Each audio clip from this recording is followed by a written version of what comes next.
Assalamualaikum dan salam sejahtera. Kami dari Pusat Pengajian PSUIM Melaka ingin mengupas satu isu berkaitan berita palsu. Kewujudan media sosial semakin berkembang di kalangan kanak-kanak, remaja serta dewasa. Walau bagaimanapun, dalam perkembangan media sosial terdapat kesan-kesan buruk terhadap masyarakat seperti penularan berita palsu.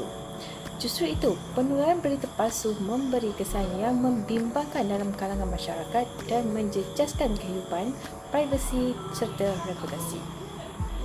Di samping itu, fenomena berita palsu kian meningkat di negara Malaysia, terutama semasa pandemik COVID-19. Penularan wabak virus corona bermula semenjak Disember 2019 dan daripada negara China. Berbagai berita palsu tersebar meluas terutamanya di media sosial. Media sosial seperti media sosial merupakan alat yang menyumbang kepada kebaikan dan juga keburukan seperti penyebaran berita palsu. Berita-berita yang sahih dan tidak sahih dengan kemudahan aplikasi media sosial seperti WhatsApp, Telegram dan Twitter. Masyarakat perlu lebih gemar untuk berkongsi berita tanpa membaca ataupun mengesahkan kebenaran berita yang diterima dan disampaikan. Semenjak penularan COVID-19, peningkatan penyebaran berita palsu semakin berleluasa.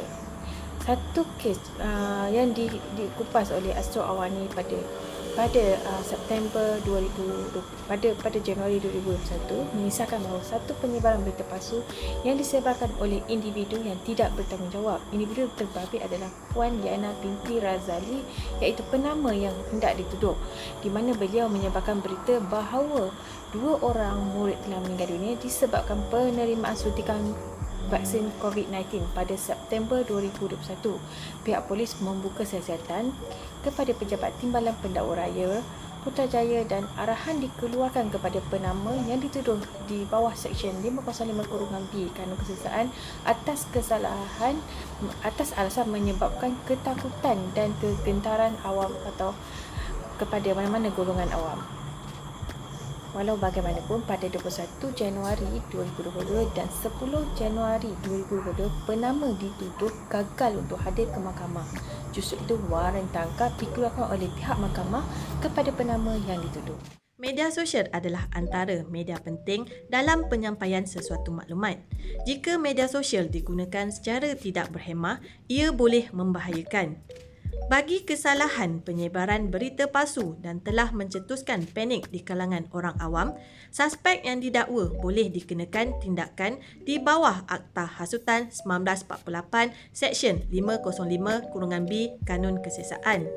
Seksyen 505 menyatakan barang siapa yang membuat, menerbitkan atau mengedarkan apa-apa kenyataan, kabar angin atau berita dengan niat menyebabkan ketakutan atau gentar kepada orang awam, mereka boleh dipenjara hingga 2 tahun atau denda atau kedua-duanya sekali. Akta Hasutan 1948 digubal untuk menjaga keharmonian negara yang berbilang bangsa dan juga memberi hukuman yang setimpal kepada kesalahan hasutan yang dilakukan. Selain Akta Hasutan, penyebaran berita palsu juga tertakluk di bawah Akta Komunikasi dan Multimedia 1998 merupakan satu akta berkenaan Undang-Undang Cyber dan dibentuk sebagai satu rangka kerja bagi campur tangan Kerajaan Malaysia dalam memantau industri komunikasi dan multimedia. Akta Komunikasi dan Multimedia 1998 mempunyai sebanyak 282 seksyen dan 1 jadual. Akta ini digubal pada 15 Oktober 1998 dan mendapat perkenan agung pada 23 September 1998. Ia mula berkuat kuasa pada 1 April 1999. Dalam usaha mengekang penyebaran khabar angin menggunakan komunikasi elektronik, peruntukan Seksyen 233 menyebut seseorang boleh didenda tidak melebihi RM50,000 atau dipenjarakan selama tempoh tidak melebihi 1 tahun atau kedua-duanya, dan hendaklah juga boleh didenda selanjutnya RM1,000 bagi setiap hari kesalahan itu diteruskan selepas pensabitan. Malaysia mempunyai bilangan pengguna internet tinggi, iaitu 87% daripada jumlah penduduk. Namun, ini tidak bermaksud pengguna mempunyai literasi media tinggi kerana ramai tidak tahu cara membezakan fakta sahih dengan berita palsu. kesan pengajaran dari penyebaran berita palsu ini boleh membawa kepada penggunaan kata-kata kebencian, hasutan atau menggunakan keganasan terhadap mana-mana kumpulan dianggap sebagai pembawa wabak ini seperti menyalahkan orang Cina, kumpulan tabligh, miren ataupun pelarian. Okey, situasi ini boleh mengakibatkan kehancuran perpaduan antara masyarakat kita yang sedia maklum berbilang kaum dan agama. Tanpa kita sedari, perbuatan menularkan berita palsu dan bertindak atas berita palsu berkenaan boleh membawa kepada kezaliman. Pengajaran seterusnya, kita sebagai rakyat Malaysia bertanggungjawab kepada setiap tindakan kita yang boleh mencetuskan kebimbangan dan mengganggu-gugat kesejahteraan negara. Untuk memastikan program imunisasi COVID-19 kebangsaan atau PICK berjaya, pelbagai usaha yang telah dilaksanakan oleh kerajaan dengan memperuntukkan sebanyak RM5.8 bilion perbelanjaan kepada Kementerian Kesihatan Malaysia dan Kementerian Teknologi, Sains dan Inovasi mesti dalam menambah baik kemudahan dari segi fungsi dan sistem masing-masing. Bagaimanapun, dengan berita palsu tersebut menyebabkan kegagalan usaha-usaha kerajaan untuk mencapai 80% imuniti berkelompok yang boleh memberi manfaat kepada lebih 30 juta rakyat Malaysia. Jadi, sebaik-baik manusia ialah orang yang memberi manfaat bagi orang lain. Ingat, berfikir sebelum bertindak dan tidak pasti jangan kongsi. Kewajaran hukuman yang diberikan haruslah setimpal atau hukuman yang lebih berat harus diberikan kepada pesalah kerana sudah sampai masanya penguatkuasaan lebih tegas dikenakan terhadap mereka yang bersalah kerana sehingga kini masih ramai tidak patuh kepada arahan dengan menyebarkan maklumat dan berita palsu.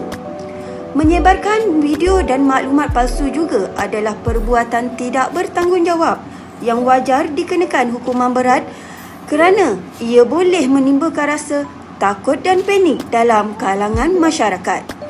Justru itu, Seksyen 233 Komunikasi dan Multimedia 1998 yang memberikan kuasa penguatkuasaan media sosial kepada Suruhanjaya Komunikasi dan Multimedia Malaysia SKMM perlu diperkemas dan hukuman berat juga wajar diberikan kepada pesalah sekiranya seksyen sedia ada tidak memadai dan kurang berkesan untuk menangani isu dan penyalahgunaan teknologi dengan menyebarkan maklumat, video atau gambar palsu.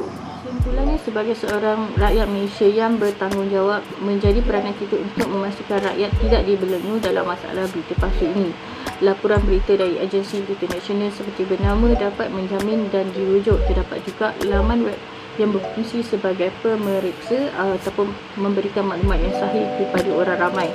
Perlu diingatkan bahawa di bawah Seksyen 505 Kanun Kesiasaan Penyediaan Berita Palsu dapat dihukum penjara sehingga 2 ataupun denda atau kedua-duanya sekali. Pendakwaan juga boleh dilakukan di bawah Seksyen 233 Akta Komunikasi dan Multimedia 1998 yang memperuntukkan denda maksimum RM50,000 atau penjara selama 1 tahun atau kedua-duanya sekali.